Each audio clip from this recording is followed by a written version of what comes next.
Graça e paz, meus amigos e irmãos. Sejam todos muito bem-vindos. Hoje trago uma mensagem libertadora para vocês. Esse vídeo tem a intenção de deixar mais claro o que venho falando sobre a figura do Jeová descrita no Velho Testamento. Peço que assistam todo o vídeo e não criem juízo de valor negativo por mero pré-julgamento. Vem comigo. Garanto a vocês que eu não estaria aqui se este conteúdo não fosse verdadeiro. Fui alertado espiritualmente que muitos não acreditariam, mas também me foi dito: ai daquele que não acreditar. Não estou forçando ninguém e nem pressionando coisa alguma. Apenas repasso o que me foi revelado. Há dois fatos bíblicos referentes a Deus que aparecem no Velho e Novo Testamento que precisam ser desmistificados. Fato 1. O Velho Testamento afirma que Moisés, Arão, Nadab e Abiú e 70 anciãos viram a Deus. No Velho Testamento, a Bíblia diz isso claramente. Moisés viu Deus face a face. Êxodo 33, versículo 11. Moisés, Arão, Nadab e Abiú e 70 anciãos viram o Deus de Israel. Êxodo capítulo 24, versículos 9 e 10. Isso é inegável. Fato 2. Jesus declarou verdades absolutas sobre o Pai. E aqui está a chave. Jesus afirmou que ninguém jamais viu o Pai. João 6,46. Jesus não fala de um grupo específico. Jesus não fala vocês. Jesus fala universalmente. Ele disse: ninguém jamais viu Deus Pai e somente Ele tem visto o Pai. Agora juntamos os dois fatos. Religiosos podem até tentar explicar Moisés. Podem tentar explicar teofanias. Podem tentar empurrar interpretação alegórica. Mas eles não podem negar o que Jesus falou. Ninguém viu o Pai. Se Moisés viu Deus, então ele viu uma entidade que não era o Deus Pai revelado por Jesus. Ponto final. Isso não é interpretação, é matemática textual. Para refutar isso, alguém teria que dizer: Jesus mentiu. Ou, Jesus não sabe do que está falando sobre o Pai.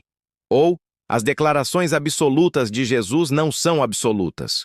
Isso nenhum cristão pode dizer. As contradições do Antigo Testamento à luz do Evangelho.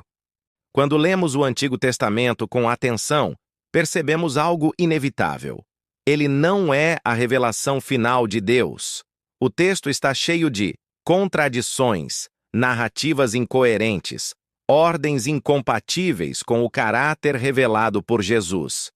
Isso prova que o Antigo Testamento é uma mistura de revelações espirituais, tradições humanas e influências demoníacas, exatamente como o Novo Testamento alerta. O livro de Êxodo desmascara a confusão. Só em Êxodo já vemos inúmeras contradições. Moisés sobe e desce o monte várias vezes, sem definição clara. As leis aparecem em blocos desconexos. Em Êxodo 19:3, Moisés sobe ao monte para falar com Deus. No mesmo capítulo, no verso 21, Deus o manda descer. Já no verso 24, novamente vemos Deus mandando Moisés descer e advertir o povo. Em Êxodo 20, até o verso 21, Moisés recebe os 10 mandamentos. Mas logo em seguida, do capítulo 21 até o 23, aparece uma enxurrada de outras leis, sobre servos, violência, propriedades, rituais, festas, etc. No capítulo 24, tudo parece já estar concluído. O povo diz: tudo o que o Senhor falou faremos. Êxodo 24:3. Moisés escreve essas palavras, ergue um altar e até oferece sacrifícios. Êxodo 24:4-8. Depois, Moisés sobe novamente com Arão, Nadab, Abiú e 70 anciãos. Êxodo 24:9. Ou seja, o que parecia resolvido no capítulo 20 recomeça no 24. O texto se contradiz em sua sequência, como se houvesse sobreposição de relatos diferentes. Mas há algo mais sério. Êxodo 24 diz que Moisés, Arão e 70 anciãos viram a Deus. Só que Êxodo 33:20 diz que ninguém pode ver Deus e viver. João 1:18 diz que ninguém jamais viu a Deus. 1 Timóteo 6,16 diz que Deus habita em luz inacessível. Então, como 74 pessoas viram a Deus e depois construíram um bezerro com patas? Isso não é coerente. E mais, Arão, que supostamente viu os pés de Deus, fabrica um bezerro de ouro e diz: "Este é o teu Deus, Israel." Isso revela que eles não viram o Deus verdadeiro, viram outra coisa. E essa outra coisa exigia sacrifícios, ameaçava, se irritava e mandava matar. Além disso, Êxodo 32 mostra duas declarações impossíveis de conciliar. 1. Deus se arrepende do mal que faria ao povo. 2. Minutos depois, Moisés manda matar 3.000 pessoas em nome de Deus. Se Deus perdoou, por que mandaria matar depois do perdão? Conclusão lógica e bíblica. Moisés atribuiu a Deus ações que não vinham de Deus. Jesus confirma isso quando revela o Pai como misericordioso, não homicida. O contraste entre Jeová e Jesus. A diferença é tão gritante que não pode ser ignorada. Jesus não mata, não ordena guerra, perdoa pecadores, cura doentes, repreende violência, recusa fogo do céu, revela o Pai que ama. Jeová do Antigo Testamento ordena genocídios, manda exterminar cidades inteiras, exige apedrejamento, se ira, se arrepende, pune e recua. Ordena sacrifícios que Hebreus 10:4 afirma serem inúteis. Ou seja, o Jeová bélico não reflete o Pai revelado por Jesus, e Jesus disse isso abertamente. Vós tendes por pai ao diabo. João 8:44. Israel entregue aos demônios. Após o bezerro de ouro, Deus se afastou. E a Bíblia diz isso literalmente. Deus se afastou e os entregou ao culto do exército do céu. Atos 7:42. O exército do céu inclui anjos caídos, ou seja, Israel passou a ser guiado por entidades demoníacas e atribuiu a Deus tudo o que elas mandavam. Por isso, Jeová manda matar. Por isso, Jeová pede sangue. Por isso, Jeová se arrepende. Por isso, Jeová exige adoração e medo. Nada disso condiz com o Pai de Jesus. Tudo isso revela a chave interpretativa. O Pai só foi conhecido em Jesus. Antes de Jesus, Israel não conhecia o Pai. E tudo que atribuíram a Deus antes de Cristo deve ser examinado com discernimento. Então, quem era Jeová? À luz do Evangelho, a conclusão é clara e bíblica. Jeová exigia o que Deus nunca pediu. Jeová ordenava o que Deus nunca ordenou. Jeová contradizia o Pai revelado por Jesus. Jeová refletia exatamente o caráter de Satanás. E por isso Jesus disse, à luz do Evangelho, a conclusão é clara e bíblica. Vosso pai é o diabo. João 8:44. Não era metáfora, era diagnóstico espiritual. A função da lei era revelar nossa impotência. Paulo resume isso de forma cirúrgica. A lei encerrou todos debaixo do pecado. Gálatas 3:22. Deus a todos encerrou na desobediência. Romanos 11:32. Por quê? Para que a salvação fosse pela misericórdia. Ou seja, Deus não queria que alguém se achasse justo. Deus não queria ninguém confiando em ritual. Deus não queria que o homem tivesse mérito, porque, se algum mérito existisse, Cristo teria morrido em vão. A lei não perdoa, e nem foi feita para perdoar. A lei condenava. Quem quebrasse o sábado, quem adulterasse, quem falasse contra o sacerdote, quem não sacrificasse, quem não obedecesse, quem errasse involuntariamente. E a pena era quase sempre a mesma: apedrejamento, morte, sangue. O sistema sacrificial de animais era inútil. Por quê? Porque não foi o Pai que instituiu este método. Foi o Deus da velha aliança, o mesmo que a Bíblia denuncia como enganador. Mas Hebreus 10:4 deixa claro: isso nunca tirou pecado algum. Jesus veio justamente mostrar o contraste. Eu quero misericórdia, e não sacrifício. Mateus 9:13. O Pai nunca quis sangue. O Pai quis transformação pela graça, a origem dos sacrifícios. Quem pediu? Se Deus Pai rejeita sacrifícios, como ele próprio diz em Jeremias 7:22, quem foi que pediu sacrifício de animais? Jeová pedia sangue constantemente. Mas Deus Pai diz, nunca ordenei sacrifícios. E Hebreus diz, É impossível que sangue de animais tire pecados. Conclusão inevitável. A entidade que exigia sangue não era o Deus verdadeiro. Isso bate perfeitamente com a denúncia de Estevão em Atos 7. Israel estava sacrificando a Moloque e a estrela de Renfã, demônios, e não a Deus. O tabernáculo e a arca, culto a uma entidade enganadora. Israel acreditava que dentro do Santo dos Santos estava a presença de Deus, mas Atos 7 deixa claro: Deus se afastou deles. Eles adoraram o tabernáculo de Moloque e a estrela de Renfã. Isso significa: o tabernáculo não refletia o Pai. A presença ali não era o Deus verdadeiro. Era a entidade que exigia matança, sangue e medo. E Jesus confirma essa separação quando o véu se rasga na cruz. O sistema do tabernáculo cai, porque nunca representou o Pai, mas sim entidades demoníacas. A denúncia de Jesus contra o sistema antigo. Jesus foi claro ao confrontar a raiz homicida das religiões que não conheciam o Pai. Vós tendes por pai ao diabo. João 8,44. Por que Jesus disse isso? Porque os judeus seguiam uma entidade que ordenava guerras, genocídios e destruições inteiras, inclusive de crianças, e por isso também queriam matar Jesus, porque ele não refletia o caráter dessa entidade que eles chamavam de Deus. Jeová cria o mal versus o Pai, revelado em Jesus, que não tenta ninguém. Texto difícil do Velho Testamento. Eu formo a luz e crio as trevas. Faço a paz e crio o mal. Eu, o Senhor, faço todas estas coisas. Livro de Isaías, capítulo 45, versículo 7. Velho Testamento. Mas, à luz do Evangelho, vemos um Deus imparcial, diferente do descrito no livro de Isaías, capítulo 45, versículo 7. Observe. Ninguém, ao ser tentado, diga: sou tentado por Deus, porque Deus não pode ser tentado pelo mal, e a ninguém tenta. Evangelho de Tiago, capítulo 1, versículo 13. Novo Testamento.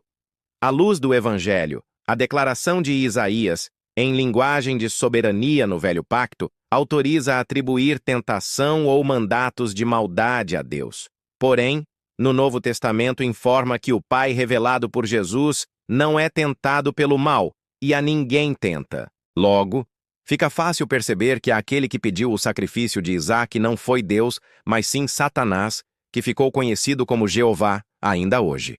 Veja, Gênesis 22, 1, 2. E aconteceu depois destas coisas, que Deus tentou a Abraão e disse-lhe: Abraão. E ele disse: Eis-me aqui. E disse: Toma agora o teu filho, o teu único filho Isaque, a quem amas, e vai-te à terra de Moriá, e oferece-o ali em holocausto sobre uma das montanhas que eu te direi. Agora veja o que diz o Novo Testamento. Ninguém, ao ser tentado, diga: sou tentado por Deus, porque Deus não pode ser tentado pelo mal, e a ninguém tenta. Evangelho de Tiago, capítulo 1, versículo 13. Novo Testamento. Percebe-se a contradição. Se Deus não tenta ninguém, mas o Antigo Testamento afirma que Abraão foi tentado por Deus, então aquela entidade não poderia ser o verdadeiro Deus, e sim Satanás, o mesmo que mais tarde seria chamado de Jeová. Abraão, sem compreender, obedece àquela entidade maligna, mas o Deus Pai intervém e provê o cordeiro. Por inocência, Abraão acaba chamando aquele lugar de Jeová-Jiré. As passagens bíblicas são reveladoras. Jeremias 7, 22. Porque nunca falei a vossos pais, no dia em que os tirei da terra do Egito, nem lhes ordenei coisa alguma acerca de holocaustos ou sacrifícios. Salmo 40, 6. Sacrifício e oferta não quiseste, os meus ouvidos abriste, holocausto e expiação pelo pecado não reclamaste. Hebreus 10, 8. Sacrifícios, ofertas, holocaustos, das quais nunca te agradaste, nem as ordenaste. Jeremias 19, 4, 5. Porquanto me deixaram, e profanaram este lugar, e nele queimaram incenso a outros deuses que nunca conheceram, nem eles, nem seus pais, nem os reis de Judá. e encheram este lugar de sangue de inocentes. E edificaram os altos de Baal, para queimarem a seus filhos no fogo em holocaustos a Baal, coisas que nunca ordenei, nem falei, nem me vieram ao pensamento. Observação importante, com base no próprio texto. Nas passagens bíblicas, Deus está dizendo literalmente: nunca ordenei sacrifícios humanos, nunca falei isso, nunca pedi isso, nem sequer me veio ao pensamento, nunca passou pela minha mente.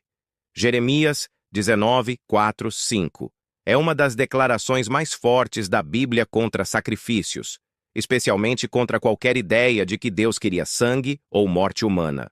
Lembre, Deus declara que a ninguém tenta. Portanto, meus irmãos, parem de invocar a figura Jeová como se ele fosse Deus, pois não é, nem nunca foi e nunca será. Curiosidade para facilitar o entendimento. Maomé e o anjo da tradição islâmica, Gabriel Jibril, padrão do anjo de luz. A tradição islâmica afirma que Maomé recebeu o Alcorão de um anjo, Gabriel Jibril. Semelhantemente, temos o mesmo acontecimento com o povo judeu. No entanto, a Bíblia adverte: Satanás se disfarça de anjo de luz. E não é maravilha, porque o próprio Satanás se transfigura em anjo de luz. Segunda carta aos Coríntios, capítulo 11, versículo 14. Novo Testamento. À luz do Evangelho, é notório o mesmo padrão de cativeiro religioso sofrido por Israel. Ou seja, mandamentos, rituais e fardos que mantêm povos longe da graça de Cristo, assim como a lei que escravizou os judeus. Reitero que não sou eu quem está reinventando a Bíblia, há séculos está lá todos esses alertas. Jeová não é apenas homicida, ele é genocida. Alá é a mesma linha dele, pois se trata de uma mesma entidade, Satanás. Satanás tentou Jesus citando as Escrituras para distorcer. Se tu és o Filho de Deus, lança-te daqui abaixo, porque está escrito: aos seus anjos dará ordens a teu respeito. Respondeu-lhe Jesus: também está escrito: não tentarás o Senhor teu Deus. Evangelho de Mateus, capítulo 4, versículos 6 e 7. Novo Testamento. À luz do Evangelho, se o diabo tentou o Filho de Deus com as Escrituras, quanto mais não manipularia Moisés, Israel e as demais religiões? Jesus é o único tabernáculo verdadeiro. João 1,14 diz que Jesus tabernaculou entre nós. Ou seja, Jesus é o tabernáculo real, não aquele que Moisés construiu.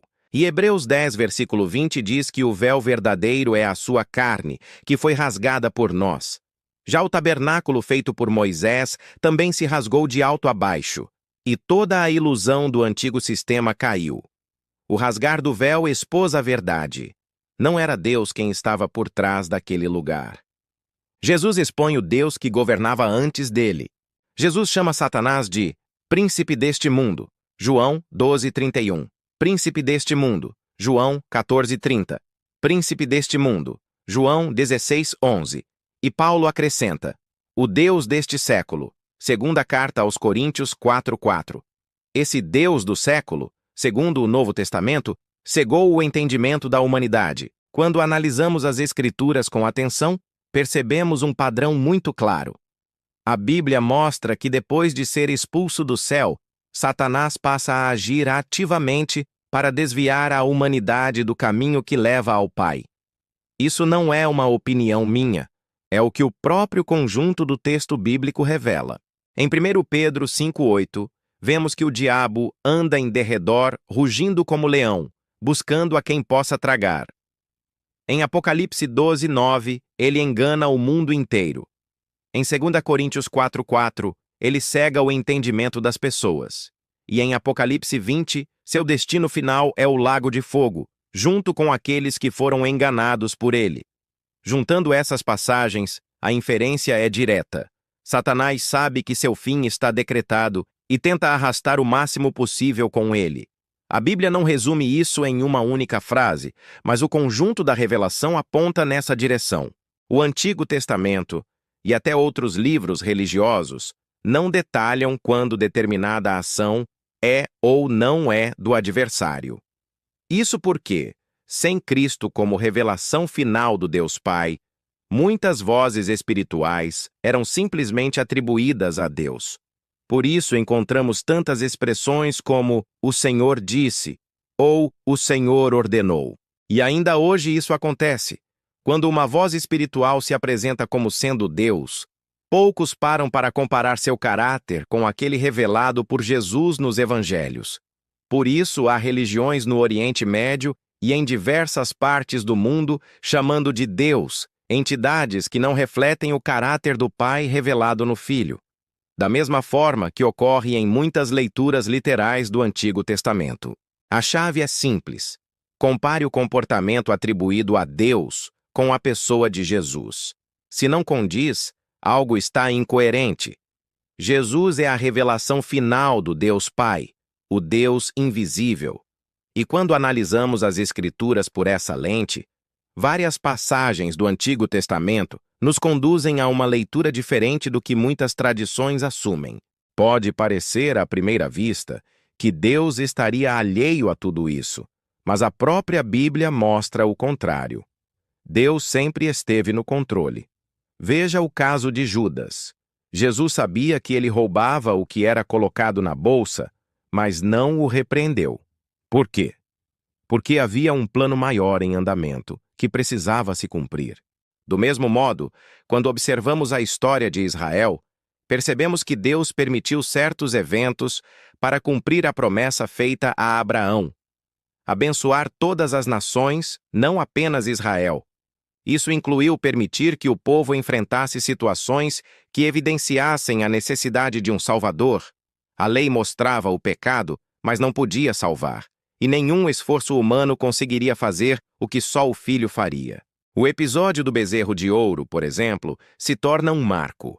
Não porque Deus quisesse idolatria, mas porque, após aquilo, vieram leis que demonstraram a incapacidade humana de alcançar justiça por si mesma, revelando a necessidade de um resgate para toda a humanidade.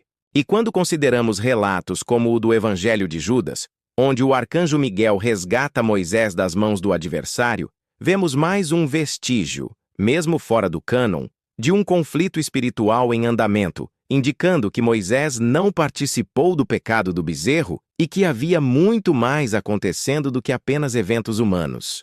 Tudo isso, portanto, não é opinião pessoal, nem interpretação isolada. É inferência direta a partir das Escrituras, observando o padrão bíblico, conectando as passagens e entendendo o propósito maior da redenção. Fiz 2 vídeos falando sobre o plano de salvação. Por gentileza, peço que assistam, pois são extremamente reveladores. A morte de Jesus expôs os principados e potestades que estavam escondidos. Colossenses 2, 14 e 15. Havendo riscado o escrito de dívida, cravando-o na cruz, despojou os principados e potestades e os expôs publicamente, triunfando sobre eles. Paulo diz claramente: a cruz despoja, a cruz expõe, a cruz desmascara. Mas o que exatamente foi exposto não é explicado diretamente no texto. Porém, quando você conecta Paulo com as palavras de Jesus, tudo se encaixa. Principados e potestades é igual a poderes que mantinham o mundo preso. Paulo está falando de estruturas de poder espiritual, sistemas que governavam o mundo antes da revelação do Filho. Ele mesmo chama isso de elementos do mundo, rudimentos, autoridades deste século, deuses deste mundo, velho pacto que escraviza. E o próprio Jesus diz: agora será expulso o príncipe deste mundo. Evangelho de João, capítulo 12, versículo 31. Ou seja, a morte de Jesus derruba o sistema espiritual que controlava as nações. O sistema religioso deturpa essa verdade. O que as religiões fazem? Pegam a parte da Bíblia que condena e ignoram a parte que liberta. Elas dizem: isso aqui não vale mais. Isso aqui já passou. Isso aqui ficou para os judeus. Mas quando é algo que pode controlar o povo, aí vale, aí serve, aí é atual. É por isso que Paulo é reinterpretado, distorcido e manipulado. Porque, se tudo o que Paulo disse valesse integralmente, todo o sistema religioso atual desmoronaria, e desmorona mesmo. porque Paulo ensina que rituais não salvam, homens não são dignos, ninguém pode se gloriar, Cristo é suficiente, a graça é superior à lei, o Espírito substitui o templo, o altar, o sacrifício e a cerimônia.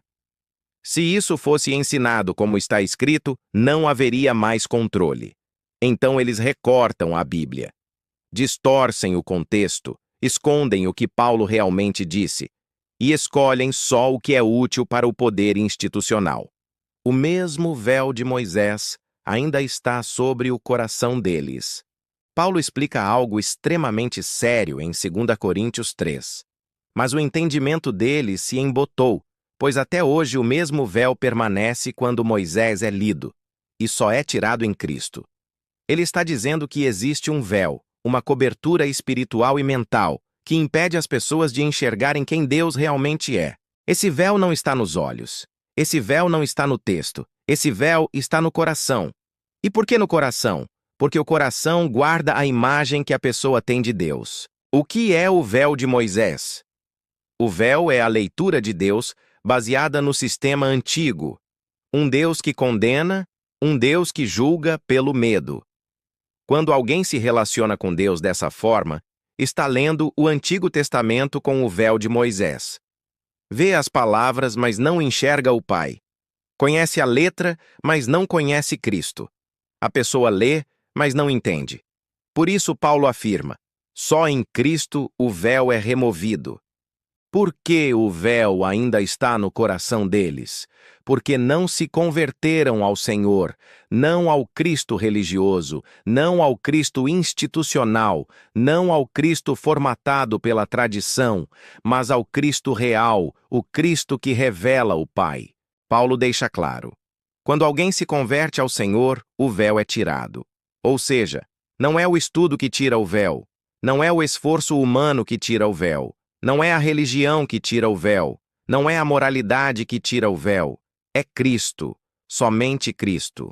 Enquanto a pessoa permanece presa ao modelo antigo, tentando entender Deus pela lei, pela letra, pela antiga compreensão, ela continua bloqueada. O véu permanece. O véu impede a pessoa de ver o Pai que Jesus revelou. Esse é o ponto principal. Paulo diz que o véu impede de ver a glória de Deus na face de Cristo. Ou seja, a pessoa fala de Deus, mas não conhece o Pai. Ela lê Moisés, mas não enxerga Jesus ali. Ela cita o Antigo Testamento, mas não entende que tudo apontava para Cristo. Ela defende a lei, mas rejeita a graça. Ela mantém uma imagem de Deus moldada pelo temor, não pelo amor. Esse é o véu. Mas quando o coração se volta para Cristo, tudo muda.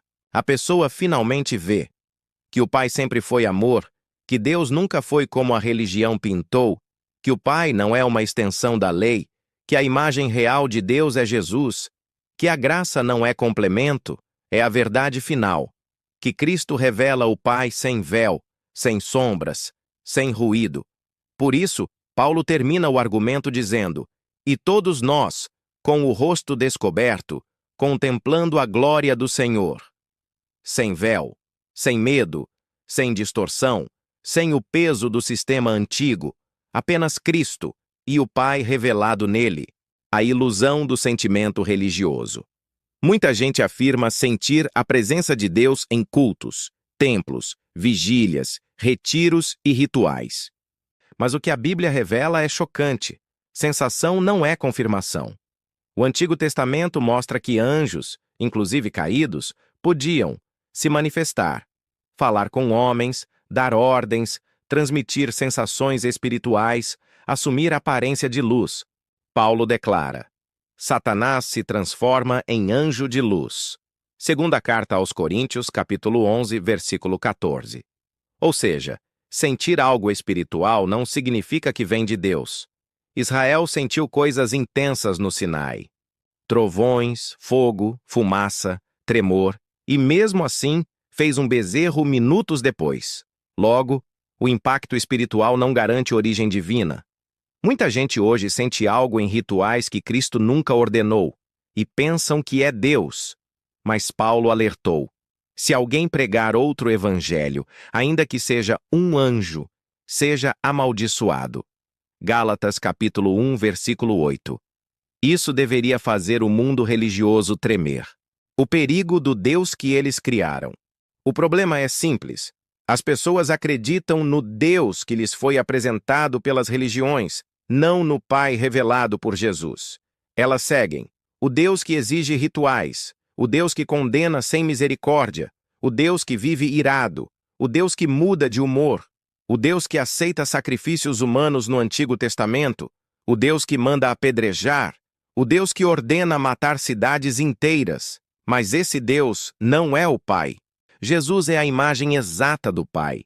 Hebreus, capítulo 1, versículo 3.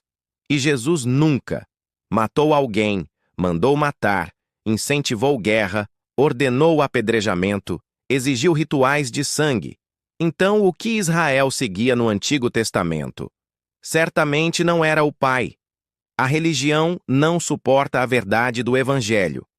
A verdade do Evangelho destrói pilares inteiros das instituições religiosas. Por isso elas torcem textos, escondem contextos, distorcem Paulo, misturam lei com graça, fabricam doutrinas, criam rituais, ameaçam com juízo, prometem bênçãos em troca de obediência humana.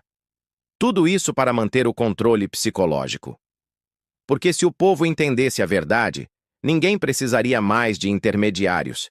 E isso seria o fim do sistema religioso. No entanto, não importa o que Satanás irá inventar para manter de pé esse sistema, pois o livro de Apocalipse é revelador. Os dias da grande Babilônia estão contados. Sua queda, mais cedo ou mais tarde, irá ocorrer. Pois a volta de Cristo se muito aproxima. Vem, mostrar-te-ei a condenação da grande prostituta que está assentada sobre muitas águas. Apocalipse 17, 1. As águas que viste, onde se assenta a prostituta, são povos, multidões, nações e línguas. Apocalipse 17, 15. A mulher que viste é a grande cidade que domina sobre os reis da terra. Apocalipse 17, 18. Caiu a grande Babilônia, e se tornou morada de demônios, guarida de todo espírito imundo e esconderijo de toda ave imunda e detestável. Apocalipse 18, 2. E ouvi outra voz do céu dizendo: Sai dela, povo meu, para que não sejais participantes dos seus pecados, e para que não incorras nas suas pragas. Apocalipse 18, 4. E em ti não mais se ouvirá a voz de arpistas, nem de músicos, nem de flautistas, nem de trombeteiros, e nenhum artífice de qualquer arte jamais se achará em ti, e ruído de mó nunca mais se ouvirá em ti. Apocalipse 18, 22. E voz de noivo e de noiva nunca mais se ouvirá em ti, porque pelas tuas feitiçarias foram enganadas todas as nações. Apocalipse 18, 23. E nela se achou o sangue dos profetas e dos santos e de todos os que foram mortos sobre a terra. Apocalipse 18, 24.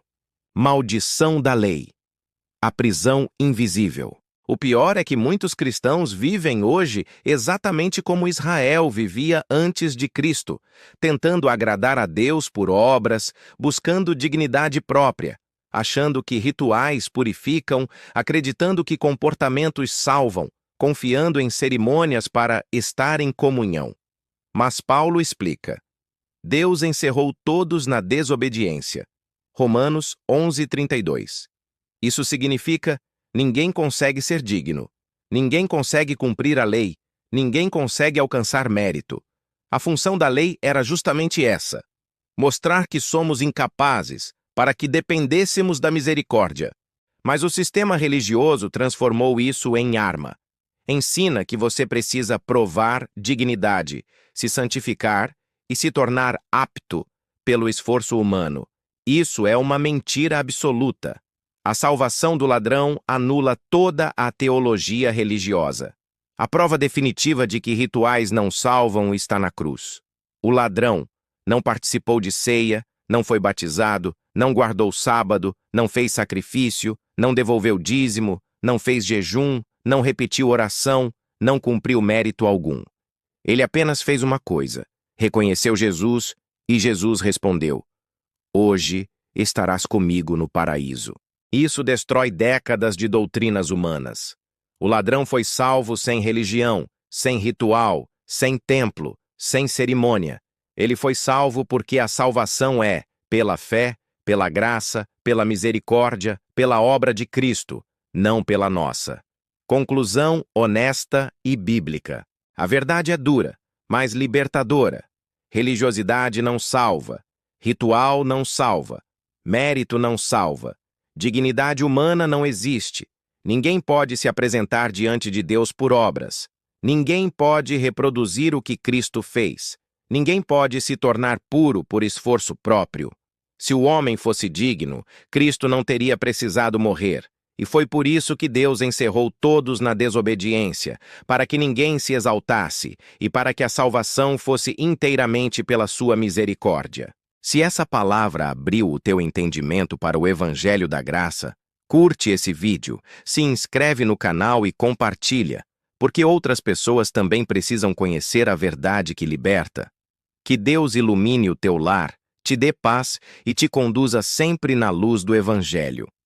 Estou devendo o vídeo que trata sobre a volta de Cristo, segunda vinda, bem como a grande tribulação e o juízo final.